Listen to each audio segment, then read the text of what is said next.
We were talking about your boy Chase Young earlier in the picture of him bench pressing. How much weight is he throwing up there, John? More than me. I think it looks like around 380 or 390. Someone like says that. It was 415. Maybe. Yeah. Maybe. I mean, the amazing thing with that guy, too, is that it's not like, I mean, he's still young, but he didn't really start doing a lot of weightlifting until he was older. This is, when he was younger, I don't think his parents wanted him to lift weights. Right. Because they worried about how it would affect his development and all that. So he was the Herschel Walker guy, doing all the push-ups and stuff like that. And there's just so much strength. And then you look at that picture, like, oh, my God. Right. Yeah. Oh, he's going to be so fun to watch. And it seems like he's got everything together. And what I've been impressed with is the Dwayne Haskins stuff that we've seen and the quotes. Everybody seemed to be sort of blown away yesterday. Yeah, I think he's had a good off season, and he did not have the kind of season I think he thought he would last year. Yeah. Clearly, and I think he understood. Like in talking to people who work with him, who are close to him, I think he understood that he had to change some things, and that while we know some of the other issues that were going on last year, and the controversy of the draft, et cetera.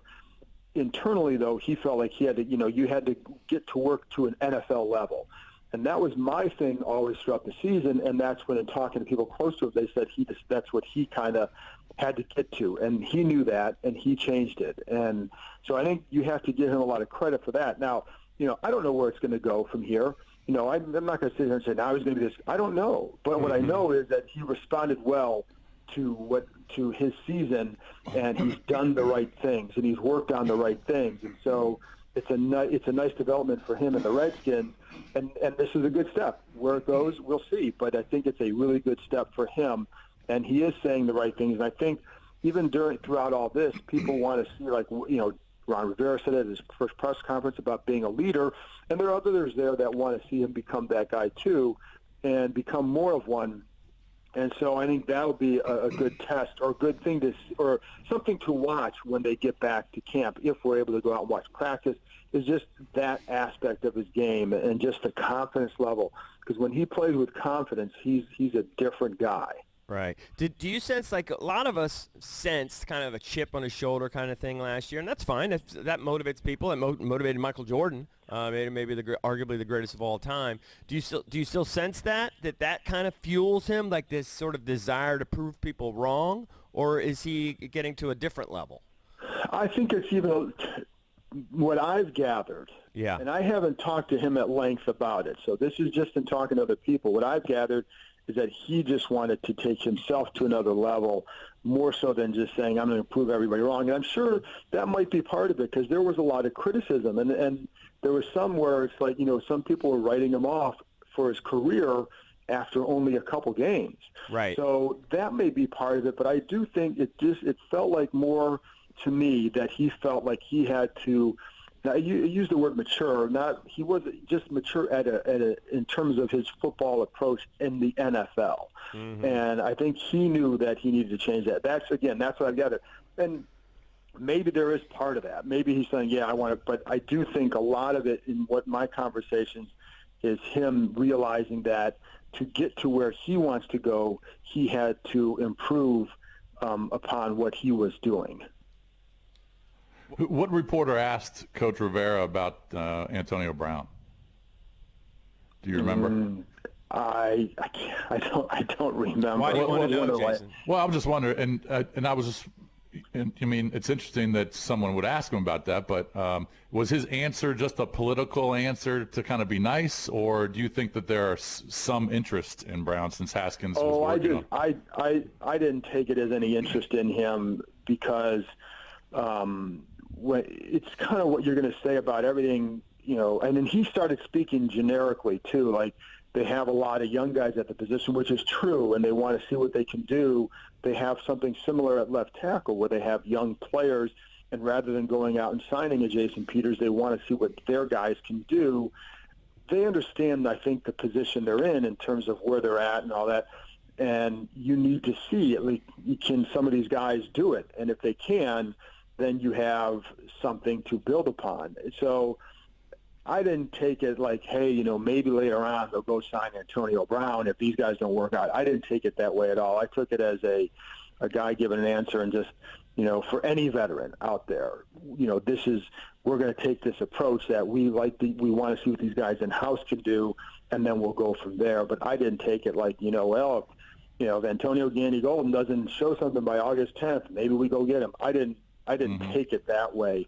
And who knows? Like, I think there's some positions where you watch, say, I wonder if they would do it here. Again, left tackle. But they do want to see what a guy like Darren Christiansen can do, and they have some other guys there that maybe one of those guys can do it. If you go out and you sign a Jason Peters, you're going to pay him a decent amount.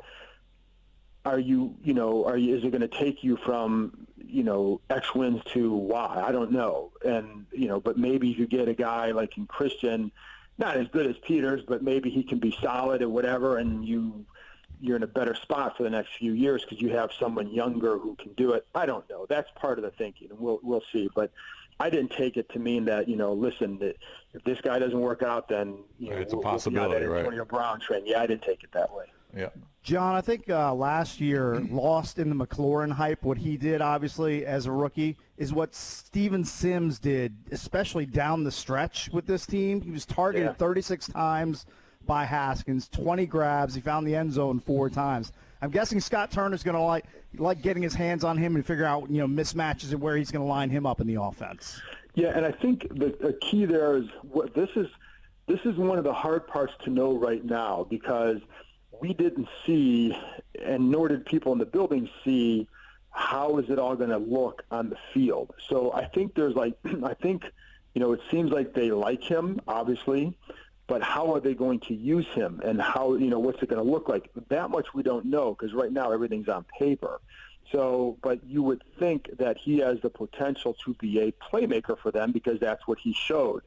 And, it's funny because he's been working out this guy in Dallas, David Robinson, whom I talked to on my podcast a couple weeks ago about him, because there's some of the stuff they've been tweeting out or whatever. So like, let's talk to this guy. And he was talking about some of the stuff that he's been working on with him to get him even a little bit more explosive at the top of his routes, stuff that he's doing with his arms to make him, come out of his break even a little bit quicker. And that's what I like. I'm really curious to see how that translates, because it makes him even more dangerous. But then you compare him with a guy like in their ideal world, you got a guy like Antonio Gibson, the 4th round running back, and you get Sims, and you get Gandy Golden or J.D. McKissick, the 3rd down back, guys who have some things that are tougher to coach, and there's a little bit more explosiveness out of their cuts and all that. That's when I think they're curious to see, like, how does that all look together? Because then you maybe have guys who can win a little bit quicker, et cetera.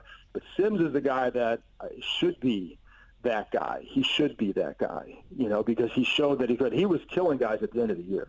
Right. I mean, it was fun to watch, because, like, you one-on-one thing, he's dusting guys left and right. He wasn't always getting the ball, because it's not always going to him or whatever, for whatever reason, but he was dusting guys. You mentioned going with the young guys there and seeing what they have at the offensive line spot there. I feel like that's one of our weakest units. Maybe I'm wrong. No. Yeah. What do you think? Yeah, just because there's a lot of questions there. I mean, I know that they want to see what Darren Christiansen can do, but what he has shown so far, does it suggest that he can lock down a left tackle spot? I mean, there's got to be a question there. I think they drafted him for a reason. I think there was some, certainly some concern or disappointment over the first couple of years. Some of it was injury related. Some of it was, bouncing from left to right tackle, and some of it was just, he didn't play well, or when he had the opportunities, or the play demeanor wasn't quite what maybe they wanted. And down the stretch last year, they're playing a lot of young guys, and they're not really playing him.